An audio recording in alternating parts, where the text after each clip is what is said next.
Hey, Shalom. This is the brother Abad. You're back here once again. Before I get started, like always, I want to give all praises and glory to Yahweh, Bahashem, Yahweh Shah, Bahashem, Rakah, Kwadash. Double honors to my teachers, the elder apostles of Great Millstone, and Shalom to the hopeful let.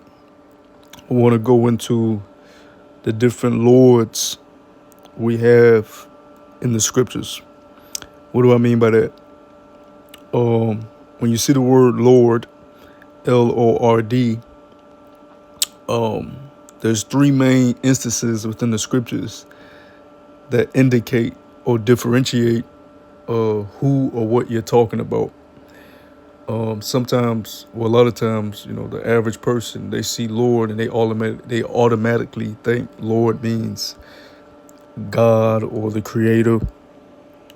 But it's Lord is a word that you have to go into, and there's a reason that when the scriptures were translated from the ancient scrolls, that once they were translated, uh, the Lord put the Spirit on men to show the difference in the way the word Lord is written within the scriptures. But I want to get this in Deuteronomy chapter 10, verse 17 first.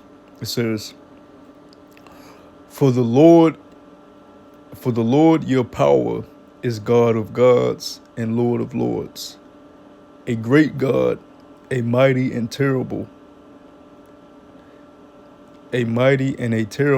which regardeth not persons, nor taketh reward.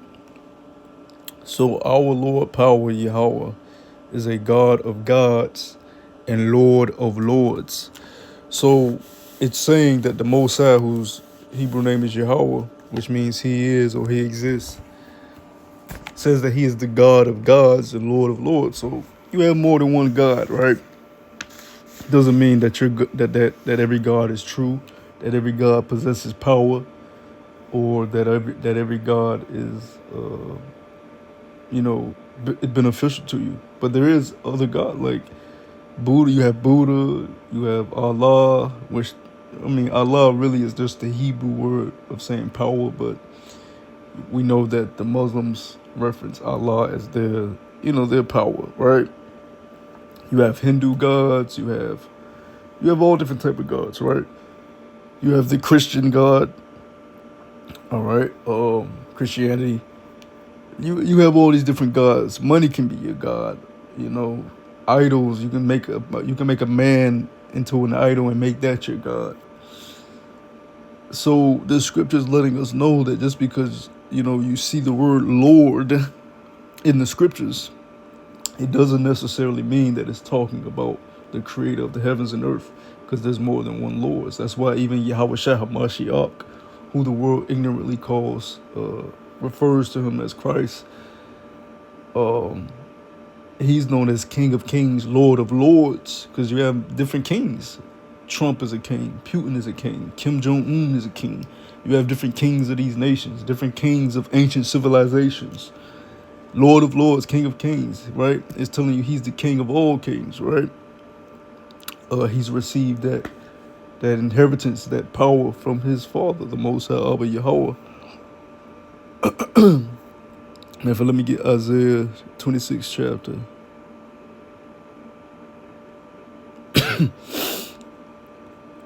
Isaiah chapter 26, and let's go down to verse 13. It says, O Yahweh, our power. Because as I'm going to go into, when you see the word Lord in all caps, that's the Most High's name. But it says, O Yahweh, our power. Other lords beside thee have had dominion over us, but by thee only will we make mention of thy name. And as you can see in this verse, you have Lord in all caps, referencing or representing the name of the Most High. Then you have lords, lowercase. All the letters are lowercase, right?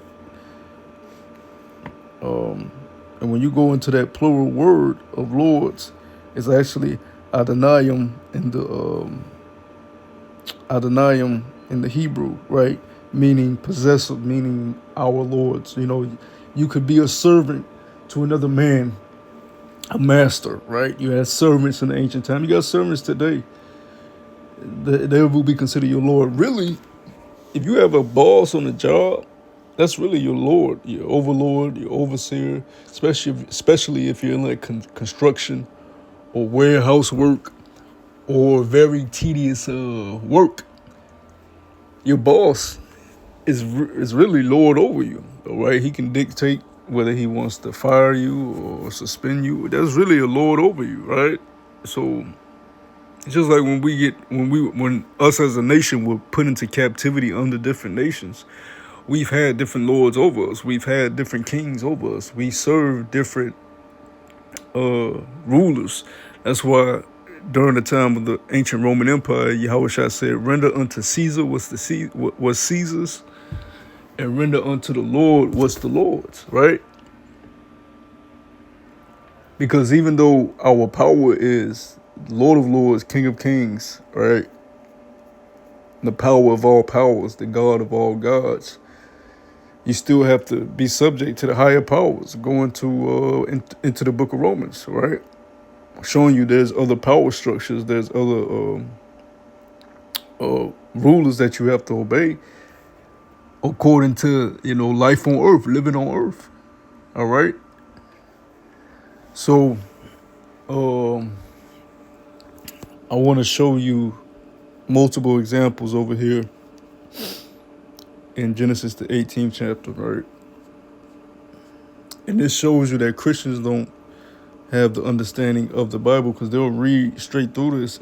They have, they're blinded. They wasn't given the blessing of the insight, the eye salve to be able to see these things in the scriptures and break it down and go into them and what they represent and what they mean.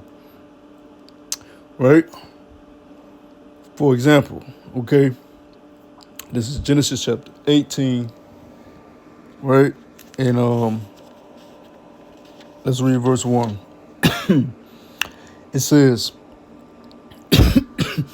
Salakia, and this is going into Sarah being promised a son, this chapter, but Genesis chapter 18, verse 1, it says, "And the Lord," all caps, so this is the Most High's name, "and the Lord power Yahweh appeared unto him in the plains of Mamre, and he sat in the tent door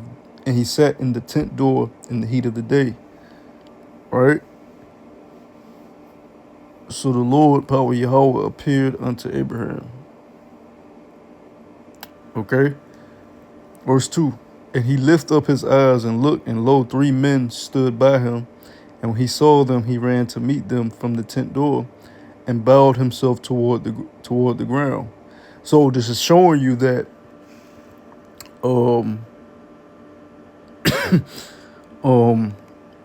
the Lord, the Most High, Yahweh, basically sent angels to Abraham. Those 3 men represents angels, basically. All right, that's why he bowed himself toward the ground. He knew that they were messengers sent from the Most High himself. All right, the Creator himself.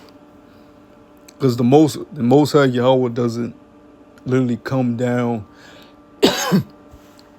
on earth and talk to men. He sends messengers. All right, angels. That's what the word angel means, messenger, in the flesh, right? So the scriptures speak about how we have entertained angels unaware, right? The earth is the Most High's footstool, so how the fuck can he come down and talk to us?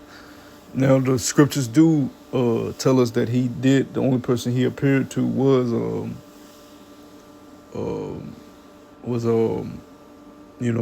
with Yahushua is Moses, right? But the flame and the burning bush.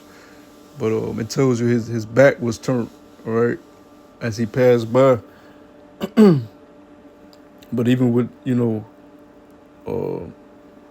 Moses with chilling on Mount Sinai with the Lord for 40 days. Moses had to fucking come back with a veil covering his face, because he would, that just shows you, just even being in this any type of presence of the Lord was it would destroy us, basically, man. We can't handle that in the flesh.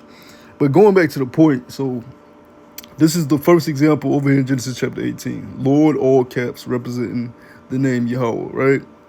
So the angels come. Abraham bows down to the angels. Verse 3, and said, my Lord, if now I have found favor in thy sight, pass not away, I pray thee, from thy servant. Here it is. You have Lord this time. All right. But it's only, all the letters are not capital. All right, in caps. Only the first letter, Lord, and it's saying my Lord, which goes back to possessive, which means Adawan. All right. Because Lord's plural is Adonayim, all right? Adonayim, all right? But here it would be Adawan, all right? My Lord. So continue reading. It says, verse 4, let a little water, I pray you, be fetched, and wash your feet, and rest yourselves under the tree. And I will fetch a morsel of bread, and comfort ye your hearts. After that ye shall pass on. For therefore are ye come to your servant. And they said, so do as thou hast said. So, Abraham recognized that these angels are representatives or representatives or ambassadors of the Most High Yahweh. Just like us as the prophets on the highways and byways, we are we supposed to be anyways. If we uphold the true doctrine and walk in the ways of Yahweh, we're supposed to be representatives and ambassadors for Hamashiach Yahushua. The king sends out ambassadors, representatives, right? His servants to do his bidding. The king doesn't come and talk to peasants, man. Verse 6, and Abraham hastened into the tent unto Sarah and said, make ready quickly 3 measures of fine meal, knead it, and make cakes upon the earth. And Abraham ran unto the herd, and fetched a calf tender and good, and made it unto a young man, and he hasted to dress it. And he took butter and milk and the calf which he had dressed, and set it before them, and he stood by them under the tree, and they did eat. And they said unto him, where is Sarah thy wife? And he said, behold, in the tent. And he said, I will certainly return unto thee according to the time of life. And lo, Sarah thy wife shall have a son. And Sarah heard it in the tent door which was behind him. Now Abraham and Sarah were old and well stricken in age, and it ceased to be with Sarah after the manner of women. So she was basically doubting that she could have children because she was up in age. Verse 12, therefore Sarah laughed within herself, saying, after I am waxed old, shall I have pleasure, my Lord being old also? So, and here you have Lord being in lowercase. All the letters are being lowercase. So she's just talking, saying my Lord. It's a possessive way.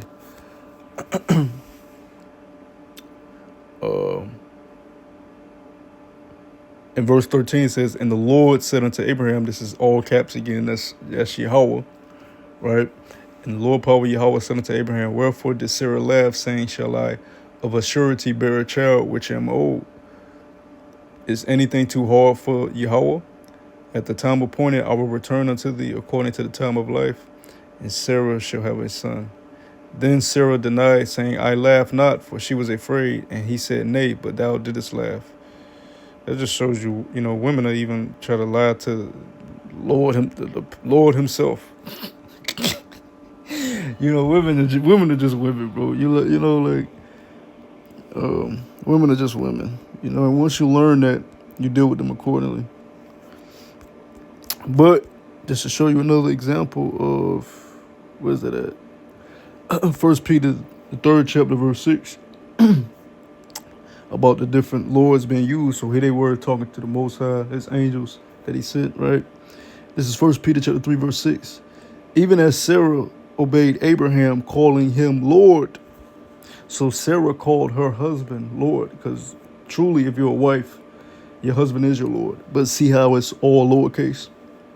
So, there's different lords, there's different every time you see Lord in the scriptures doesn't necessarily mean that it's talking or referring to the Most High Yahweh. It can be referring to a husband, to a wife. It can be referring to a master and a servant. It can be referring to a king, all right, and his subjects, all right, a king and his subjects. So that's why you have to, know what you're talking about, know what you're reading, know what you're going